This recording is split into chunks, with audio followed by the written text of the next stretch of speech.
Usai kena reshuffle, ex-Menpora Dito Aryo Tejo dan ex-Menteri Koperasi Budi Ari kembali menjadi sorotan publik. Gimana enggak? Karena kedua mantan menteri ini diduga terseret proses hukum yang menggantung. Kayak hubungan ya, ngegantung. Kalau Dito di kasus BTS, di mana dirinya ini menerima 27 miliar rupiah dari terpidana Irwan Hermawan. Ya, walaupun uangnya katanya udah dikembaliin ya.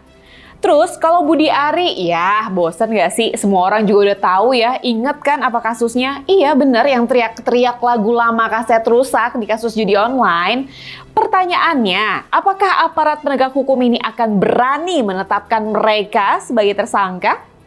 Saya Dila Hantika, inilah Jurnalisik.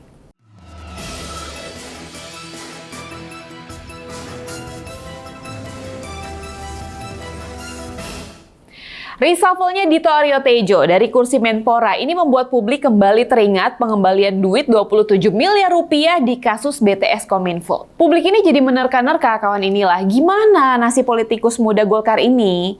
Ya, karena walaupun uangnya katanya dikembaliin ya, tapi nggak bisa tuh yang namanya menghapus tindak pidananya. Bahkan, pakar hukum pidana Universitas Erlangga, Iwayan Titip Sulaksana ini mengatakan pengembalian uang hanya bisa menjadi pertimbangan untuk meringankan hukumannya apabila nantinya dia duduk nih di kursi sebagai terdakwa. Sebelumnya, Dito juga pernah angkat bicara nih soal kasus BTS ini di tahun 2023 lalu. Dito bilang dia nggak pernah tuh yang namanya menerima uang 27 miliar itu. Dan ngakunya juga tidak tahu tuh sosok yang mengembalikan uang itu ke kantor pengacara terdakwa kasus korupsi BTS Kominfo, Magdir Ismail. Kok bisa ya, nggak tahu ya.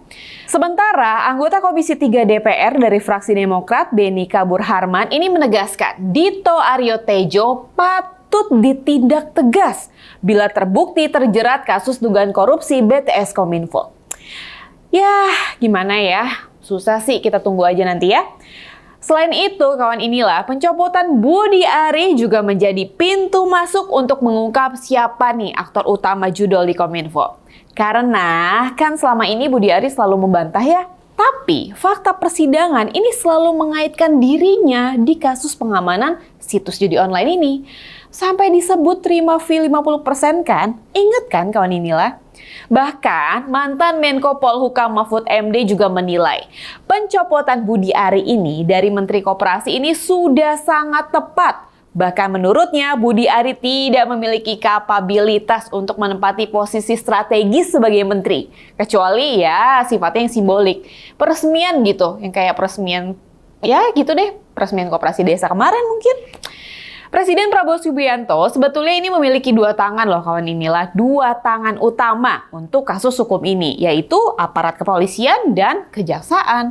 Sehingga untuk polisi dan jaksa ini adalah jalan tol loh untuk mengungkap dugaan keterlibatan Dito dan juga Budi Ari di kasus BTS dan judol.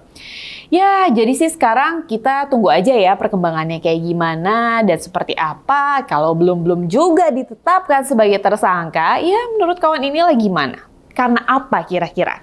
Tulis ya di kolom komentar. Saya Dila Hantika, jangan lupa untuk like, share, komen, dan subscribe channel YouTube inilah.com. Dan sampai jumpa di Jurnalisik selanjutnya. Wassalamualaikum warahmatullahi wabarakatuh.